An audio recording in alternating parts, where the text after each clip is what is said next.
quienes se han tomado el tiempo para asistir a esta charla. El día de hoy, como ustedes pueden ver, vamos a hablar de una colección bastante interesante. Pertenece a la Biblioteca Nacional de Medicina de los Estados Unidos y también guarda una serie de fotografías de gran valor para el estudio de la etnohistoria, desde luego. Entonces, hoy, siguiendo esta dinámica que hemos empezado a realizar desde hace ya algunos fotográfica del Museo Etnográfico de Estocolmo en el mes de octubre, si no mal recuerdo, pues respecto a los acervos que hemos estado compartiendo a lo largo de estos años, pues hoy queremos compartir estas fotografías de la Biblioteca Nacional de Medicina, unas fotografías muy interesantes que están tomadas en el marco histórico de lo que fue la expedición punitiva para capturar a Francisco Villa. Entonces, pues muchas gracias por asistir. Mi nombre es Martín Carrillo, soy el director del proyecto Mejistoría Consultoría Antropológica. Pues vamos a darle a este asunto. Agradezco su puntualidad. Entonces, pues lo que nos une en este día aquí es esta conferencia que lleva por título Salud en tiempos de guerra, la expedición punitiva en la colección fotográfica de la Biblioteca Nacional de Medicina de los Estados Unidos. Entonces, lo primero que quisiera yo compartir con ustedes es hablar un poquito sobre la fotografía como un documento histórico. Durante todos estos años que nosotros hemos estado trabajando en este proyecto de búsqueda, de divulgación de colecciones fotográficas que están ubicadas, que están citas en los distintos museos del mundo, pues nos hemos dado cuenta que el acercar a estas fotografías a los pobladores de las comarcas donde fueron tomadas ya hace muchos años, pues ha dado buenos resultados.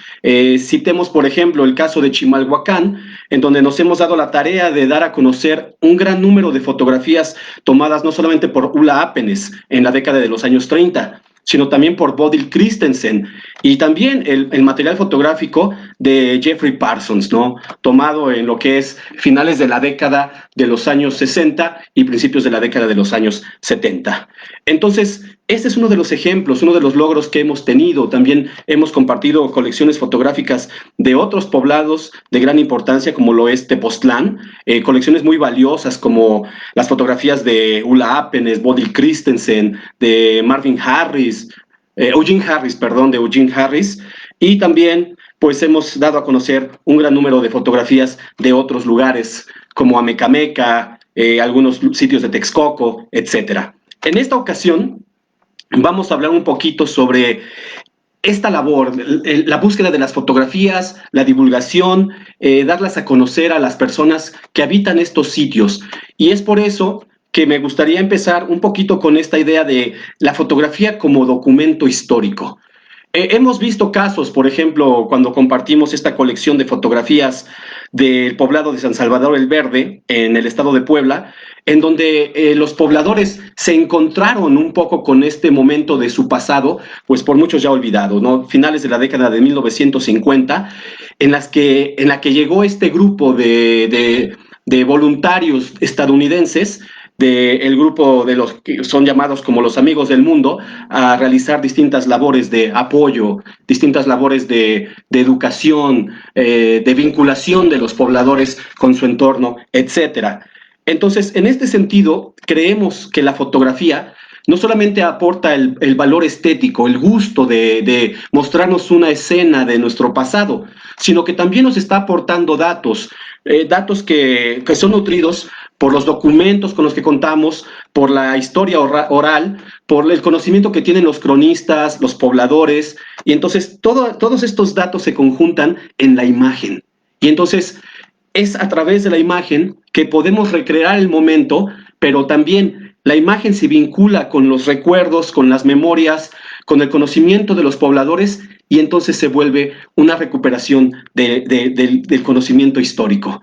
Entonces, en este sentido, el día de hoy quiero abordar una serie de fotografías de gran interés, pero antes de ello quisiera retomar algunos conceptos básicos del estudio de Antonio Porcayo Michelini, el cual lleva por título Un campamento arqueológico de la expedición punitiva norteamericana de 1916 en Chihuahua. Este estudio es sin duda un parteaguas desde mi punto de vista para la utilización de las fotografías para la reconstrucción de hechos que son, digamos, alimentados por la investigación arqueológica. Aquí es fundamental porque el investigador se da la tarea de analizar, bueno, de recolectar y después analizar una serie de objetos que fueron encontrados en un sitio llamado El Periquete. Entonces, el análisis de estos datos arrojó que este sitio, El Periquete, había sido un campamento ocupado por un gran número de soldados pertenecientes en 1916 y parte de 1917. Aquí vale mucho la pena retomar estas palabras de Porcayo cuando nos dice que una herramienta fundamental para documentar este estudio y tratar de identificar el momento en que fue ocupado el sitio arqueológico y los materiales encontrados en el campamento fueron los archivos fotográficos. En el caso de los archivos mexicanos sobre estos eventos, son pocas las imágenes que se tienen, tomando en cuenta que, por supuesto, ningún local estaba autorizado por los militares estadounidenses para documentar los pormenores de la expedición punitiva. Este es un asunto bastante interesante porque nosotros tenemos estudios históricos hechos en México, desde luego. Tenemos mucho material en México, pero en la búsqueda de todos estos documentos ha hecho que también veamos la perspectiva guardada en otros países. Tenemos, por ejemplo, todas estas colecciones en el Museo Etnográfico de Estocolmo, las cuales, pues, para muchas personas eran totalmente desconocidos, ¿no? En este caso también tenemos las fotografías de carácter etnográfico que están en el Museo de las Culturas del Mundo en Países Bajos. Entonces, todo este material que hasta hace pues algunos años era desconocido para muchos, está floreciendo gracias al uso de Internet, gracias a la disposición de todas estas instituciones por compartir las fotografías, los documentos, y gracias a una conexión a Internet podemos acceder a toda esta riqueza. Entonces, como bien dice él, ¿no? Muchos documentos pues no son accesibles en México, pero estas fuentes electrónicas, fuentes digitales, fuentes en...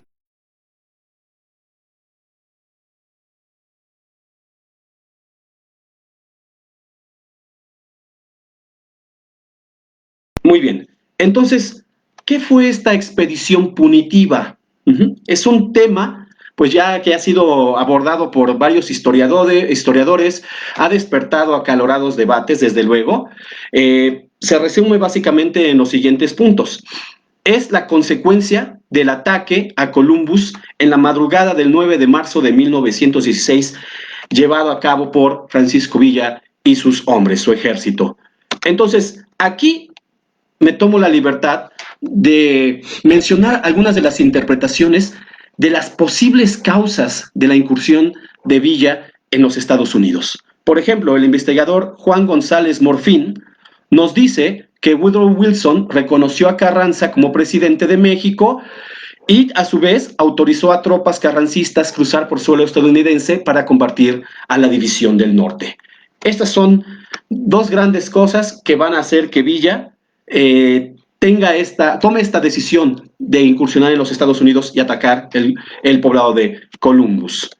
Luego, Paco Ignacio Taibo II nos dice que además de los motivos que acabamos de referir, Villa también actuaba movido por el deseo de venganza.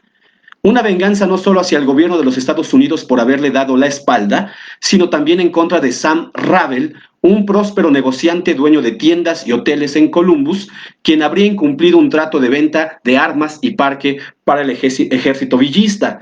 Entonces, tenemos que la interpretación de Taibo va más hacia esta cuestión del sentimiento humano, la venganza, el deseo del desquite. Y entonces él nos lo da como causas probables de por qué Villa atacó Columbus. Sin embargo, Taibo también menciona que Friedrich Katz nos dice que la intención de Villa fue provocar una intervención estadounidense. Y a su vez, Mitchell Jokelson nos dice que en Columbus se encontraba la sede del Camp Furlong y el 13º Regimiento de Caballería de los Estados Unidos. Como pueden ustedes darse cuenta, pues se nos mencionan diversos motivos. Es una discusión bastante acalorada la que se ha dado en torno a discernir cuáles fueron las verdaderas razones que Francisco Villa tuvo para atacar Columbus e incursionar de esta manera en lo que en ese momento pues ya era el territorio de los Estados Unidos. Pero bueno, nosotros no vamos a entrar en esos detalles, sino que estos acontecimientos nos hacen contextualizar las fotografías que vamos a ver en esta ocasión. Aquí nos dice que el 16 de marzo de 1916 dio inicio la incursión de una fuerza militar cuyo objetivo era capturar a Villa. Entonces, para liderar este grupo armado, fue asignado el general John Jack Pershing. Después de una serie de acontecimientos, en donde Carranza, desde luego, mostró su poca disposición a que los Estados Unidos llevaran a cabo esta intervención, de algunos enfrentamientos que se dieron entre el ejército carrancista y el ejército de los Estados Unidos allá en el norte de nuestro país, pues finalmente, para evitar seguir con este conflicto que pues tenía vistas de volverse más intenso, Wilson decidió a dar la orden de retirada, la cual se llevó a cabo el 5 de febrero de 1917.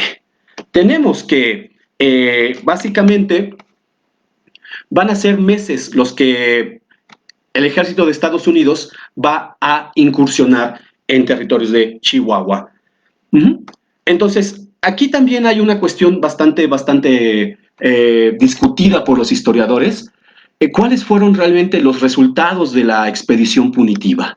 Por ejemplo, Juan González Morfín nos dice que el ejército estadounidense pudo evaluar la efectividad de armas y vehículos automotores que serían usados en la Primera Guerra Mundial.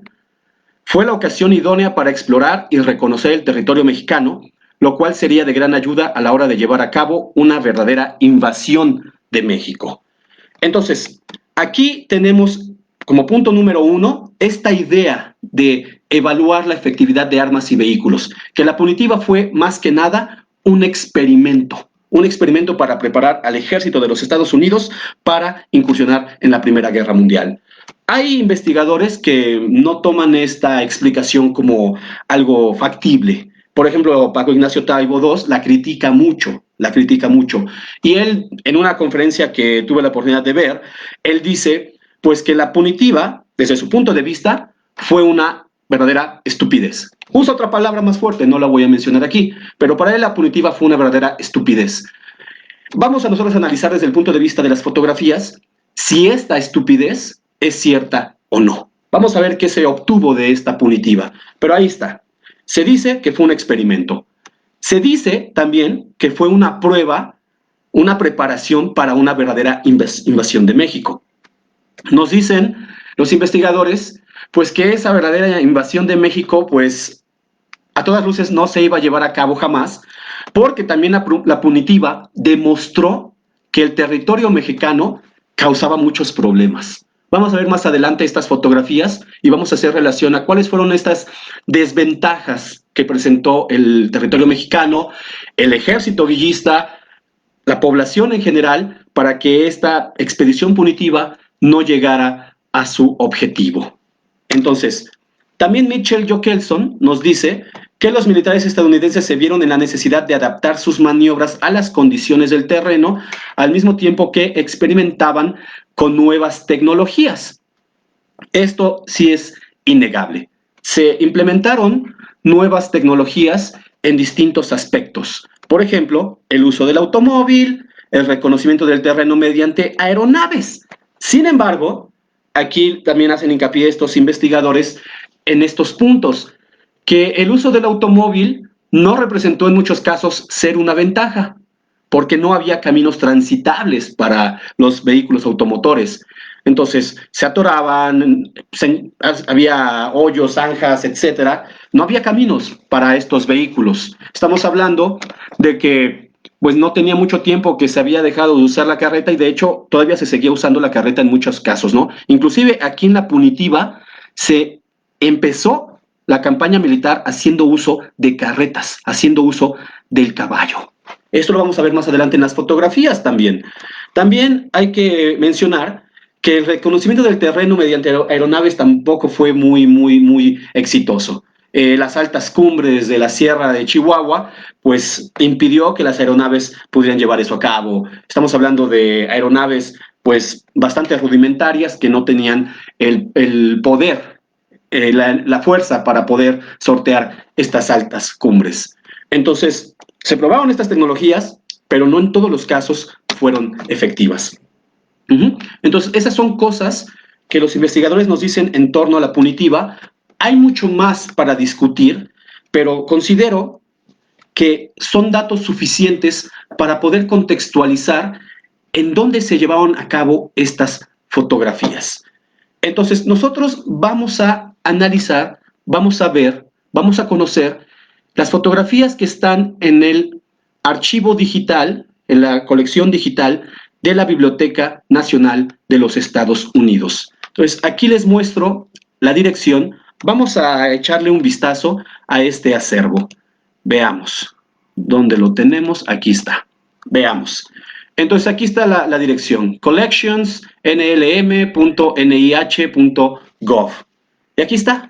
Está. Recuerden, como les había comentado en alguna otra plática, nosotros podemos usar la herramienta de traducción para poder ingresar a estos acervos y hacer la navegación más amable, ¿no? O sea, le damos clic acá y dice traducir al español y entonces inmediatamente vamos a obtener la página en español. Entonces, aquí está el buscador y aquí entonces nosotros ponemos The Punitive Expedition. Ahí está. Y ya lo escribí mal. Aquí está, el error. Ahí está. Ajá. Entonces, inmediatamente nos va a dar como resultado una colección de varias fotografías. Aquí nos dice que son alrededor de 98. Entonces, si ustedes se dan cuenta, son temas varios los que vamos a ver en estas fotografías. Más adelante vamos a explicarlas a detalle. Algunas de ellas son bastantes, entonces no vamos a incursionar en la explicación de todas. Aquí lo interesante es, ahorita les voy a mostrar otro acervo donde también hay fotografías relacionadas a la punitiva. Aquí lo interesante es que vamos a ver escenas pues muy vinculadas con el día a día, con la vida cotidiana del ejército estadounidense. Aquí tenemos a Pershing, aquí lo tenemos. Aquí tenemos otra fotografía donde están estos enfermos en un campamento. Aquí otra similar. Aquí hay más imágenes de soldados, un vehículo automotor. Aquí la caballería. Aquí está el ejército carrancista. Aquí empezamos a ver labores cotidianas de los soldados.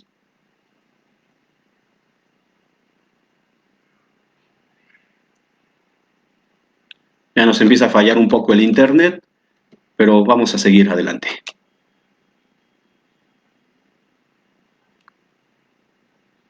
Aquí vemos una cocina.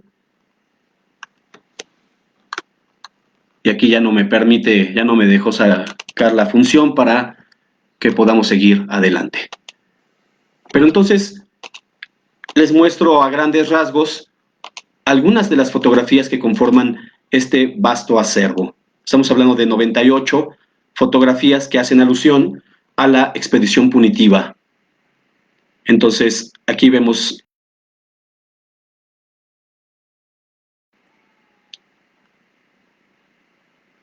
entonces aquí está la cocina, calle de un poblado, soldados dándose a diversas actividades, un civil, aquí animales, un soldado cruzando el río. Aquí dice escena de una calle en el valle. Entonces, como ustedes pueden ver, los temas de las fotografías son diversos. Aquí unos niños sobre una de las avionetas que se usaron para estos reconocimientos aéreos, otra vez el río, y así podemos seguir avanzando. Ya ustedes con calma, si este acervo les es de interés, podrán revisarlo más detenidamente. Entonces, hay otro acervo que tiene también material relacionado con la punitiva. Este es un acervo que contiene muchas fotografías de William Fox, que es aquel fotógrafo contratado por el ejército que produjo una gran cantidad de material alusivo a la expedición punitiva. Y es ese material el que usa Porcayo para su investigación arqueológica del campamento militar de El Periquete. Entonces aquí vemos otras escenas. Entonces aquí vemos una escena muy interesante que vamos a ver repetida en el acervo de la Biblioteca Nacional de Medicina. Tenemos a un soldado médico que está haciendo alguna labor en la dentición de este otro soldado. Aquí vemos otros más, vemos algunas fotografías de los vehículos automotores que se hicieron, de los que se hizo uso en esta expedición punitiva. Entonces, existe más material producido en torno a esta expedición punitiva. Aquí tenemos esta fotografía bastante interesante. Aquí está un campamento, vean, parece que es un taller de reparación de motocicletas. Entonces, el que nosotros vamos a abordar hoy es el de la Biblioteca Nacional de Medicina de los Estados Unidos. Y entonces uno se pregunta, ¿qué hace un grupo de fotografías de una expedición militar en una Biblioteca Nacional de Medicina? ¿Cuál es la relación entre la medicina y la guerra? Y es lo que vamos a ver a través de estas fotografías. Por eso es que le quisimos llamar a esta conferencia Salud en tiempos de guerra. ¿Cuál era la importancia de mantener a un ejército saludable? Más que nada en el campo de batalla. Vamos a ver. Entonces aquí dice, los soldados tuvieron a su disposición mucho tiempo que pudieron usar en faenas cotidianas, tales como la construcción de casas de campaña, utilizando materiales más duraderos, como la roca, el ladrillo, la madera y la argamasa. Pero no solo eso, sino que también no fueron pocas las horas que dedicaron al ocio. Estas fotografías no solamente retratan esos momentos de práctica militar, de momentos en los que vemos la maquinaria, los vehículos, los soldados, las actividades, sino también la vida de estos soldados en esos tiempos de la expedición punitiva. Aquí quiero mostrarles, en el artículo de Porcayo, esta selección de fotografías que hizo el autor que alimentan el estudio que llevó a cabo. Por ejemplo, tenemos en esta primer toma, dice, soldados norteamericanos quemando y recogiendo desechos tras levantar uno de sus campamentos. El estudio de Porcayo busca eso precisamente, identificar esos desechos materiales, esos vestigios dejados por los soldados de la punitiva. Y entonces él nos dice que para este efecto las fotografías de William Fox fueron de gran ayuda. Veamos, aquí abajo tenemos otra, primeros campamentos con casas de campaña de lona. Tenemos aquí otra, campamentos hechos con roca y argamasa de lodo tras una expedición infructuosa. Aquí se relaciona esta fotografía con lo que estamos leyendo acá. Los soldados tuvieron a su disposición mucho tiempo que pudieron usar en faenas cotidianas, tales como la construcción de casas de campaña, utilizando materiales, etc.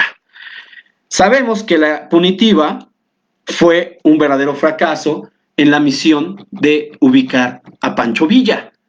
Entonces los soldados tenían a su disposición mucho tiempo que utilizaron para construir pues estas, digámosle, viviendas, estas casas de campaña con piedra, lodo, argamasa, etc.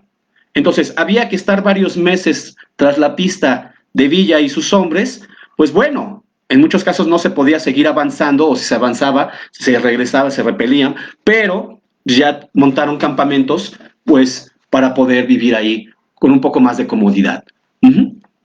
Entonces, aquí tenemos otro ejemplo, casa de oficial hecha con ladrillos, madera y lona. Entonces, el estudio de Porcayo se enfoca mucho a esto, a buscar estos vestigios, a explicar por qué había zanjas, por qué había muros de ladrillo, de adobe. Entonces, se vinculan estos temas, se vinculan estos datos. Uh-huh. Vamos a ver qué más nos da Porcayo con respecto a las fotografías de Fox. Canales de desagüe en un campamento para evitar inundaciones dentro de las casas de campaña durante la época de lluvias. Luego tenemos esta, soldado y cala bajo su casa de campaña para protección. Y aquí el barrio chino construido en la colonia Dublán para vender comida a las tropas expedicionarias. Estas fotografías son interesantes porque nos muestran que en estos campamentos no solamente hubo presencia de soldados estadounidenses, sino que hubo otros grupos étnicos que convivieron y que prestaron servicios a los soldados durante esta expedición punitiva. En este caso, el barrio chino construido en la colonia Dublán para vender comida a las tropas expedicionarias. Los poblados cercanos a los campamentos pues fueron un lugar muy visitado por los soldados, especialmente para buscar comida. El estudio de Porcayo se enfoca mucho en la identificación de latas de comida. Y entonces el estudio de los vestigios se empieza a vincular con este negocio de la guerra a través de estos vestigios, ¿no? Las latas, toda una industria de enlatamiento de comida para el ejército. Y todos estos vestigios fueron quedando ahí. Y la arqueología los recupera para poder obtener datos. Y la fotografía contribuye a darle sentido a estos datos. Venta de platillos mexicanos a los soldados de la expedición. Mexicanos vendiendo comida. Siempre presentes los mexicanos, compartiendo su comida, lucrando, aprovechando la situación. Muy bien, muy bien. Entonces, ahí está el registro, ahí están las fotografías de esta interacción entre el grupo de soldados y los civiles mexicanos y este vínculo por el producto.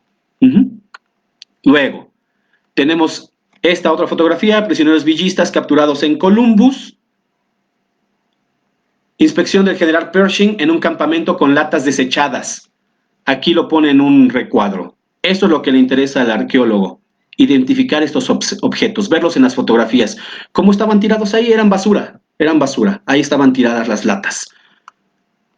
Aquí hay otra. Actividades diversas en un campamento y lata tirada. Aquí está. Cómo la fotografía nos va aportando esos datos, esos elementos para poder contrastar lo que vemos en la imagen con lo que encontramos en el campo. Aquí, latas diversas frente a casa de campaña de oficiales. Aquí están las latas.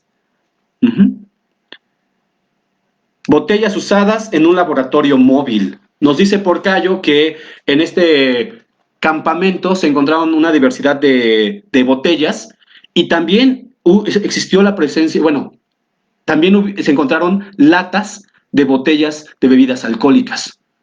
Porcayo no concluye que la ebriedad haya sido una práctica consuetudinaria por los soldados. Sin embargo, pues sí menciona que de vez en cuando se echaron sus tragos. Las botellas lo dicen. Entonces, el general Pershing revisando los rifles, mulas usadas para hacer un dique que evitara que se inundaran las casas de campaña durante las lluvias. Entonces, todos los diques se fueron hallando en los restos arqueológicos, en el estudio. Tropas movilizadas en camiones que se usaban también como ambulancias y para llevar alimentos, gasolina y agua. Esto lo vamos a ver más adelante en la colección de la Biblioteca Nacional. Estas ambulancias no solamente fungieron como eso, sino también para transportar personas, para transportar combustible, para transportar comida. O sea, se implementaron para muchas cosas. Había que darles un uso bastante intenso. Todas las motocicletas utilizadas fueron de la Harley Davidson. Entonces nos dice Porcayo, pues que esto de la guerra fue realmente pues un gran negocio para los productores de motocicletas, de automóviles, de gasolina, de comida enlatada y de muchas otras cosas más. Y aquí ya, por último, apilamiento de cajas por trabajadores mexicanos al servicio de la expedición punitiva. Entonces estamos viendo que los mexicanos estuvieron presentes ahí, que compartieron su comida, comercializaron con los soldados, les apoyaron en diversas actividades y a cambio recibieron un salario. Por un lado perseguían a Villa, por un lado nos dicen los investigadores que muchos mexicanos se mostraron pues sí, un poco reacios a la presencia estadounidense, pero por otro lado dijeron, bueno, pues vamos a aprovechar la presencia de estos soldados pues para nuestro beneficio, y aquí lo vemos. Trabajo, producción de comida para venta. Y ya por último, esta fotografía que dice gasolina Texaco vendida por la Texas Company de Port Arthur, Texas, ¿no? Ahí está. Entonces Porcayo identifica esos objetos y les da un trasfondo de este negocio de la guerra. Todo lo que nosotros podemos saber a través del estudio, del análisis, de la búsqueda de datos, del estudio de las fuentes, de restos materiales que quedaron en un campamento que fue usado por la expedición punitiva. Entonces, quería solamente mostrar esto para darnos una idea de cómo estas fotografías nos sirven para aportar datos, para cruzar datos, para enriquecer una investigación, para aportar nuevo conocimiento y para explicar, pues, cosas que no podíamos explicar tan fácilmente con documentos o a veces por la ausencia misma de los documentos. Entonces, la fotografía es una gran herramienta para el estudio de la historia y la etnohistoria en este caso. Vamos a ver. Entonces, regresando a este punto de que tenían mucho tiempo, el ocio va a ser uno de los temas más fotografiados que se encuentran en esta colección de la Biblioteca Nacional de Medicina de los Estados Unidos. No sabemos, hasta ahora no sabemos, quién fue el fotógrafo de este material. El acervo no lo dice, no lo menciona. Sin embargo, creemos que indudablemente fue un médico militar que tuvo la comisión de fotografiar la implementación de ciertas medidas vinculadas con la medicina preventiva en los campamentos de la expedición punitiva. Y esto lo vamos a ver en un momento. Entonces, veamos una escena muy interesante que contiene este acervo de la colección de la Biblioteca Nacional de Medicina de los Estados Unidos es cómo utilizaban su tiempo libre los soldados. Vemos aquí un partido de fútbol, me parece, sí, es fútbol. Entonces, no solamente se dedicaban a la construcción ya de estas casas de campaña más elaboradas con argamasa, ladrillo, piedra, etcétera. No solamente se dedicaban a esta cuestión de seguir buscando a Villa en estas altas cumbres, en estas laberínticas elevaciones, sino que también les quedaba mucho tiempo por lo infructuoso de la campaña y se dedicaban, pues, al deporte, a los juegos, a la cacería. Aquí tenemos esta escena en donde vemos a soldados con rifles y aquí al trofeo, ¿no? El trofeo de la caza. Un búho, lechuza, no sé qué sea, pero una de estas dos cosas, pienso yo. Entonces, vemos aquí un día ordinario de paga. ¿Y qué hacían estos soldados con ese dinero de acuerdo a las fotografías que tenemos en este acervo? Una, apostaban. Nos dicen los investigadores que pues Pershing no veía con malos ojos el juego en el campamento. Mientras que no hubiera desorden, mientras que no hubiera peleas, lo permitía. Y aquí tenemos esta fotografía. Entonces, vamos viendo cómo el fotógrafo estaba interesado no solamente en fotografiar el armamento, la efectividad de los vehículos automotores, etcétera, sino en fotografiar qué hacían los soldados para beneficio de su salud mental. Cómo pasaban esos ratos de ocio, esa desesperación de no tener acción, de no dar con el enemigo. ¿Qué hacían? Jugaban un deporte, pero también se embriagaban, aunque no hay muchos datos sobre ello, pero de lo que no tenemos fotografía y no creo que vayamos a tener nunca una fotografía de eso es, también se dedicaban a asistir a los prostíbulos. Los investigadores nos dicen que la prostitución durante la punitiva fue uno de de las prácticas más recurrentes. Sin embargo, vamos a ver qué es lo que puse acá. Dice aquí, de acuerdo con Mitchell Joe Kelson, un número considerable de prostitutas mexicanas seguía de cerca la expedición. Y cito, para evitar que los hombres abandonaran el campamento, menciona Joe Kelson, Pershing reunió a las prostitutas y las colocó bajo vigilancia en una empalizada de alambre de púas especialmente creada.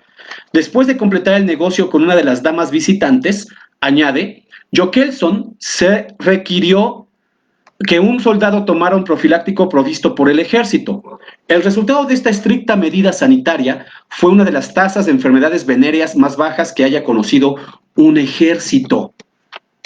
Entonces vemos el deporte, la cacería, el juego, la apuesta, la prostitución, el desahogo. Pero aquí lo interesante es cómo el ejército se preocupó por mantener la salud de los soldados, lo cual significa soldado saludable, soldado efectivo. Entonces, no solamente esta práctica de los profilácticos, sino la medicina preventiva, la gran importancia que va a tener esta medicina preventiva en la expedición punitiva. Dice aquí, la medicina preventiva fue de suma importancia en la tarea de mantener un ejército fuerte y efectivo, así como para reducir la tensión entre los militares y la población local. Esta parte que menciona uno de los investigadores que consultamos, de reducir la tensión entre los militares y la población local, es fundamental. El soldado invasor, mal visto, repelido, ¿qué me puede ofrecer? Pues en este caso, salud pública.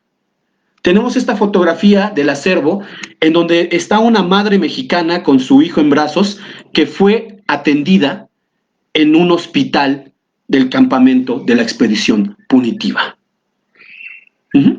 Entonces, no solamente estaban empezando a prestar estos servicios médicos a los militares, sino que prestaron estos servicios médicos a los habitantes, a los civiles de los poblados aledaños a los campamentos.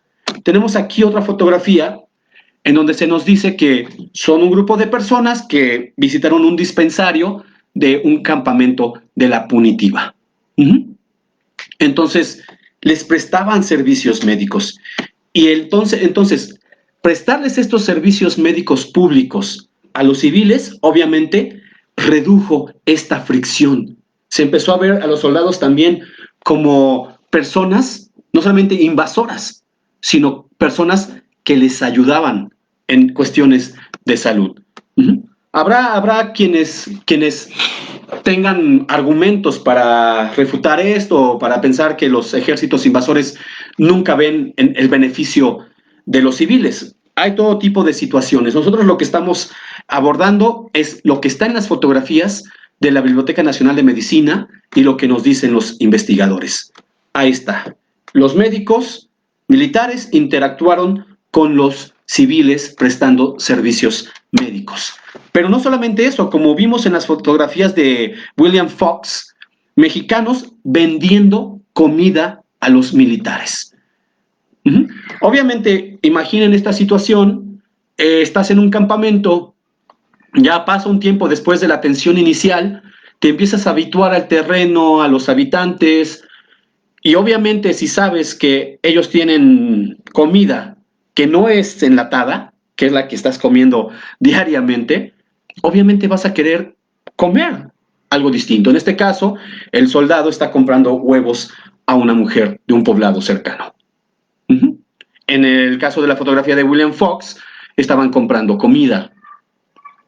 Entonces, empieza a ver estas interacciones entre los civiles y los soldados. Estamos hablando de que no hay gran movilización, sí hay 2, 3 enfrentamientos, pero también hay mucho tiempo libre para los soldados, el cual usan para distintas actividades. Y entonces aquí ya viene lo que es el meollo de la colección fotográfica de la Biblioteca Nacional de Medicina de los Estados Unidos. Cómo el fotógrafo se encarga de verificar que se estén llevando a cabo las normas sanitarias en el campamento. Vemos aquí una cocina impecable. No hay latas, no hay suciedad, el cocinero pulcramente vestido. Se está verificando que estas normas se estén llevando a cabo. Hay un orden, hay limpieza. Ya para este tiempo, obviamente, la tifoidea había sido tratada, ya había vacunas. Sin embargo, una de las enfermedades más recurrentes entre los militares fue la disentería, enfermedades estomacales. Enfermedades estomacales era lo que más había en estos campamentos.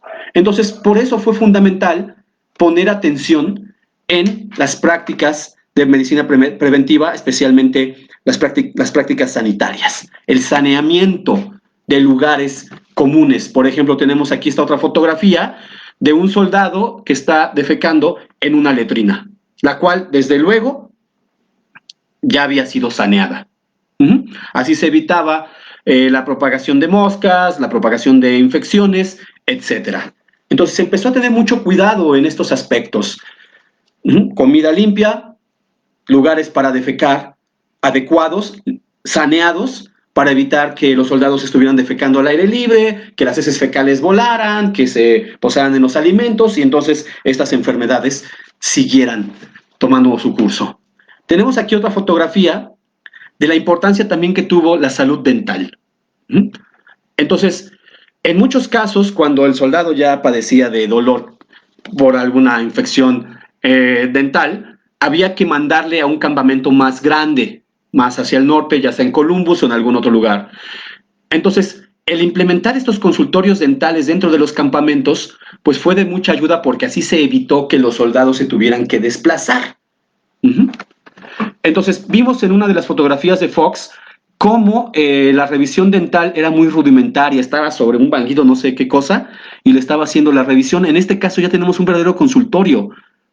Vean también los utensilios, el orden, la tienda de campaña, y aquí está el soldado fotografiado haciendo su trabajo. Otra fotografía interesantísima es esta.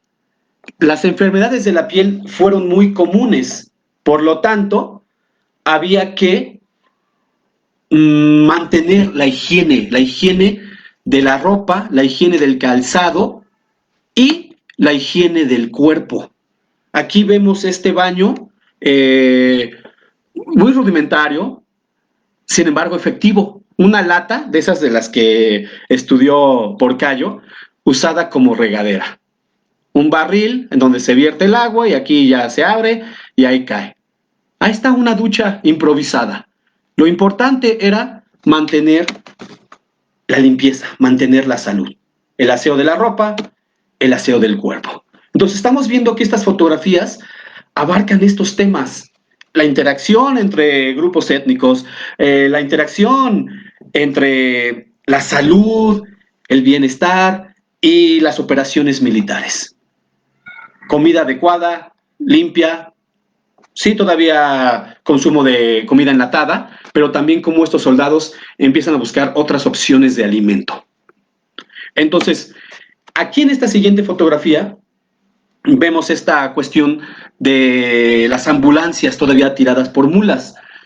En sus inicios, durante los primeros 2 meses, se siguió haciendo esto.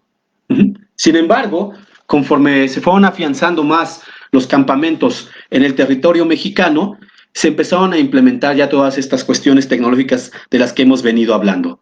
Aquí tenemos una ambulancia tirada por mulas. Imaginen a un herido, a un enfermo, trasladado a uno de esos hospitales de campaña en la frontera, alrededor de 10, 12 días. Con un automotor, el traslado se redujo a 3 días. Obviamente se tenía también que implementar la construcción de caminos. Entonces había que tomar muchas cosas en consideración. Pero vemos cómo se empieza con estas ambulancias y se termina con estas.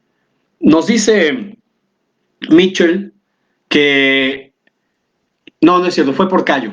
Nos dice Porcayo que la punitiva empezó con caballos y terminó con automotores, que es en esta expedición punitiva el último momento en donde la caballería es usada por el ejército de los Estados Unidos. Entonces se empiezan a implementar todas estas nuevas tecnologías al servicio de la guerra. Entonces vamos a ver. Ya llegamos a lo que son las conclusiones. Estamos haciendo una revisión de algunas de las fotografías que conforman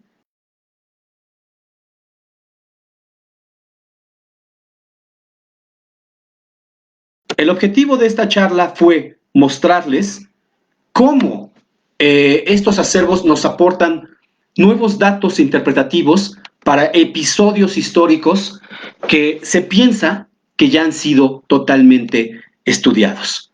En el caso de Paco Ignacio Taibo, cuando él dice que la punitiva desde su punto de vista fue una estupidez, nosotros creemos que no lo fue, no lo fue. Estas fotografías nos están mostrando otros aspectos. El historiador no puede ceñirse a una sola interpretación de los acontecimientos. No podemos decir que desde el punto de vista militar, por el simple hecho de que la punitiva no alcanzó sus objetivos bélicos, fue una estupidez, o tratar de anteponer un orgullo nacionalista en el hecho de que sentimos que Pancho Villa fue invencible, o etcétera. No, el historiador, y en este caso, desde nuestra disciplina, que es la etnohistoria, el etnohistoriador debe de ver más allá, debe de buscar estos documentos que ahora los acervos nos los están acercando, nos están facilitando su consulta para hurgar en estos archivos fotográficos, en estos documentos que se están digitalizando, para encontrar estas pequeñas fisuras, estos pequeños huecos que nos indican esta relación humana entre unos y otros. La punitiva no fue solamente una expedición militar fracasada que ahí quedó, sino que, desde luego, sí, implementaron nuevas tecnologías, pero también implementaron nuevas medidas sanitarias que obviamente tuvieron repercusiones no solamente en el ejército, sino también en otros poblados. La importancia de la sanidad, o sea, algo que en México, pues inclusive se vino a implementar años después de que fueron tomadas estas fotografías, ¿no? Cómo erradicar enfermedades por piquete de mosquito, enfermedades gastrointestinales por suciedad, etcétera, etcétera, etcétera. Entonces, vamos, me voy a tomar la libertad de leer estos pocos párrafos a manera de conclusión. Y dice: la expedición punitiva comandada por el general Pershing y cuyo objetivo principal fue la captura de Francisco Villa, derivó en la oportunidad de probar nueva tecnología y estrategias militares. Y aunque en sí esta empresa haya resultado ser un fracaso, es innegable que en el plano médico, la punitiva fue un crisol donde se probaron nuevos métodos para asegurar la salud del personal militar al servicio del ejército de los Estados Unidos. De lo anterior nos da fe la colección fotográfica asociada a la expedición punitiva y que se encuentra en el acervo digital de la Biblioteca Nacional de Medicina de los Estados Unidos. Como pudo verse, estas fotografías no solo consignan tareas sustantivas vinculadas con el ejercicio de la guerra, sino que también nos muestran la vida cotidiana de los soldados. Son, en sí, una ventana a un episodio en la historia no solo de México y los Estados Unidos, sino de la humanidad entera. Como documentos etnohistóricos, estas fotografías tienen un gran valor. Nos hablan sobre las prácticas de salud preventiva implementadas por el ejército, pero también sobre la relación de los militares y los habitantes de los poblados aledaños. En este sentido, es importante resaltar que a pesar del conflicto, mexicanos y estadounidenses necesitaron unos de otros, tanto en el aspecto laboral como en el plano de la salud pública.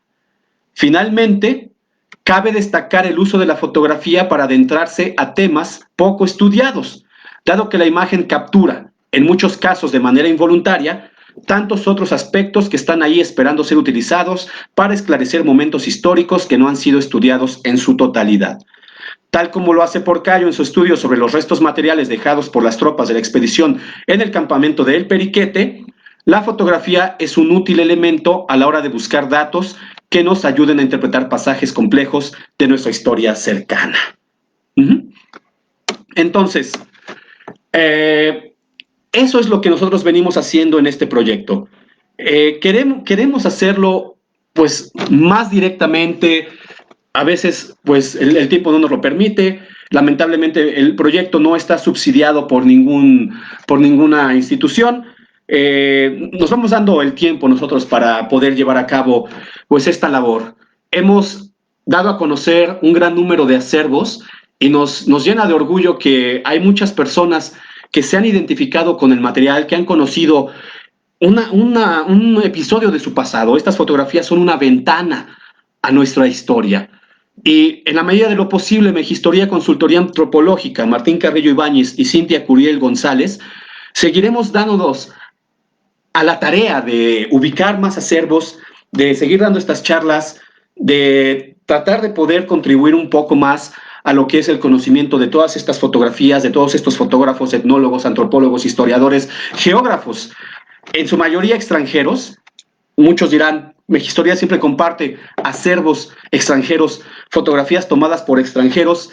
Sí, sí, porque nadie se había dado la tarea de compartir estos acervos con la magnitud que nosotros lo hemos hecho.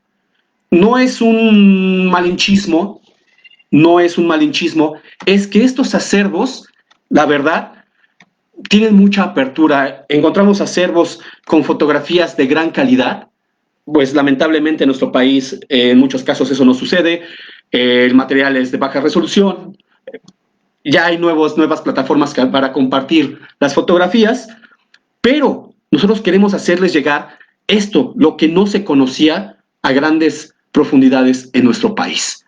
Y aquí están las fotografías de todos estos investigadores.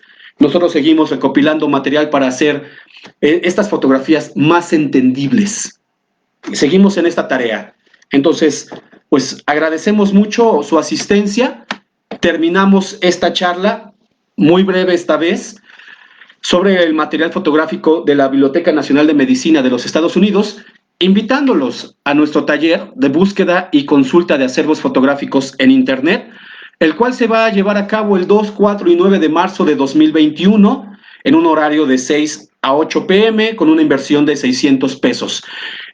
Tenemos esta apertura también en que si ustedes no pueden tomar el taller en estos horarios, nosotros podemos ser flexibles y arreglar pues que ustedes puedan tomar estas clases en un horario que más se acomode a ustedes. Este taller ha sido de gran utilidad para aquellos que lo han tomado, son investigadores, cronistas, estudiantes de la historia, la etnohistoria, y les ha provisto pues nuevos temas, nuevas ideas, nuevas cosas que están ahí en la red, nuevos documentos. Hay muchas cosas todavía sobre nuestra historia. Vemos en estos tiempos que pues hay muchas páginas que se hacen llamar culturales que comparten muchos datos sobre nuestra historia, a tal punto que los datos son repetitivos ya, son repetitivos, son repetitivos. La ventaja que estas fotografías nos dan es que abren ventanas a episodios que no han sido en muchos casos tocados, momentos muy particulares, de pueblos muy particulares. Es una recuperación de estos momentos históricos de aquellos pueblos que fueron olvidados, hechos a un lado por la historia oficial. Y que ahora, pues, la labor de muchos cronistas, pues, ha dado frutos, empezar a acercar a la gente a todos estos momentos de su historia. Entonces, por ello también invitamos a que personas que estén interesadas en contribuir a la labor de Megistoría Consultoría Antropológica lo pueden hacer como patrocinadores de nuestra recopilación de información y publicación de colecciones fotográficas en los distintos museos, tomando nuestros cursos, patrocinando